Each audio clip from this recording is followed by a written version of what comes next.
राऊत बोलतायत, थेट जाऊया. आपने कोर्ट में हाथ जोड़ के माफी मांगी और ये पहली बार है कि 15 मैंने की सजा हुई है, आगे 2.5 साल की सजा होगी. 15 साल की सजा होने दो. ये न्यायालय है, ये न्याय, ये क्या न्याय के, ये क्या हिंदुस्तान के चीफ जस्टिस है क्या? जिनको सजा देनी थी आपके पार्टी में आपको लेकर बैठे हैं. आप कितनी भी सजा मुझे दीजिए, मुझे कोई प्रॉब्लम नहीं है. 15 दिन की सजा दी है, आप कोर्ट का ऑर्डर पढ़िए. कोर्ट ने ये नहीं कहा है कि मैंने गलत कहा है. कोर्ट ने ये नहीं कहा. कोर्ट ने ये कहा है कि पब्लिक इंटरेस्ट में कहा है. लेकिन वो जो नंगा आदमी है, दिन रात नंगा घूमता है, वीडियो पे मैं देखा, उसकी बीबी को लगता है उसके मन को वेदना हुई है. अपने हस्बैंड को नंगा देखकर वो वेदना नहीं हुई. सर उनका ये कहना है, कि आपको सजा नहीं हुई, उद्धव ठाकरे जी को किसी को सजा नहीं हो गई है.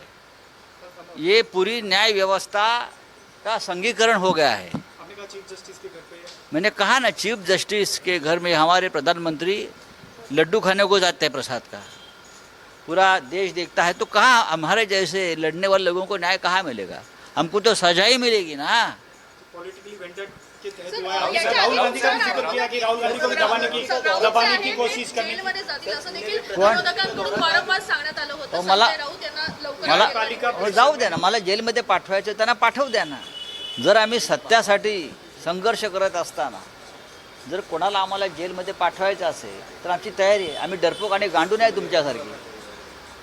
या देशाला फार मोठी परंपरा आहे न्याय आणि सत्यासाठी संघर्ष करण्याची, आणि आम्ही त्या संघर्षातले एक शिलेदार आहोत. आपने कहा न्यायपालिका प्रेशर में है, उस प्रेशर के मद्देनजर इस तरह के जो आपने देखिए, न्यायपालिका देश की पूरी तरह से प्रेशर में है. न्यायपालिका का संघीकरण हो गया है. हर पद पर संघ की व्यक्ति बैठी है और बाहर से कोई रिमोट कंट्रोल पे ऑपरेट करता है. इसीलिए तो मैं सच बोल रहा हूँ. मेरे पास एविडेंस है, हमने एविडेंस पेश किए हैं. भ्रष्टाचार के आरोप मेरे से पहले और भी लोगों ने आरोप किए और अखबार में ये सब आए हैं कि नई बात है क्या. लेकिन कातिल किसको बनाया, सज़ा किसको दी? संजय राउत को, क्योंकि वो बीजेपी के भ्रष्टाचार के खिलाफ खड़ा है. वो मोदी और अमित शाह के दोगलेपन के खिलाफ खड़ा है. इसीलिए हमको सजा दी है. आज प्रधानमंत्री का टूर था पुणे के लिए, वो रद्द कर दिया गया है. जिस तरह से बारिश हुई वो अब बारिश के ऊपर ईडी लगाएंगे.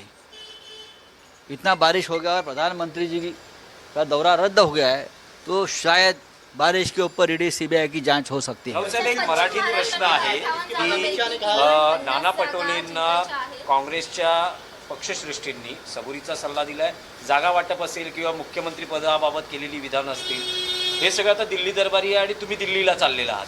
काही काँग्रेसच्या पक्षश्रेष्ठींशी तुमचा संवाद होऊ शकतो? काही जागा मी या विषयावरती आता काहीच बोलणार नाही.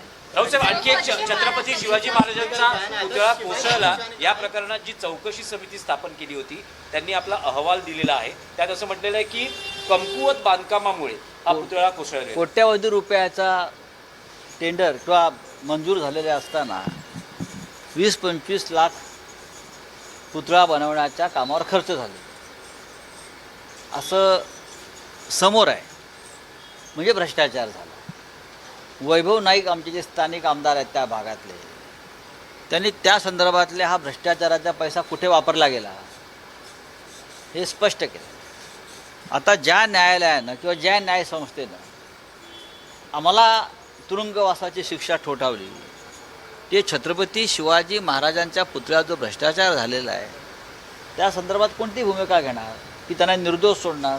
ही नोटीस आलेली आहे, नोटीस सादर करा म्हणून. नोटिसा आम्हालाच येणार. मी परत सांगतो, नोटिसा फक्त संजय राऊतांना येतील, वैभव नाईकना येतील, जे बोलतायत सत्य बोलतायत, भ्रष्टाचार समोर आणतायत, नोटीस त्यांनाच येणार.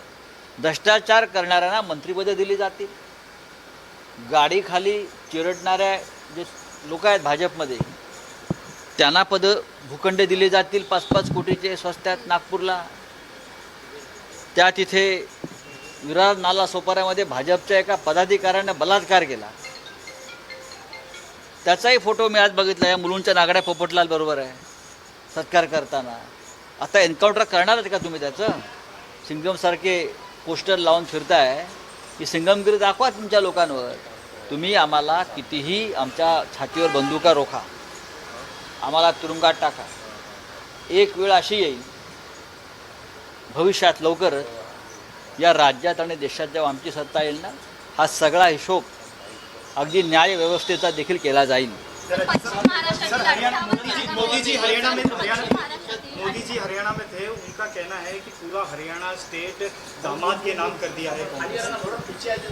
10 साल से तो आपकी सत्ता है मोदी जी.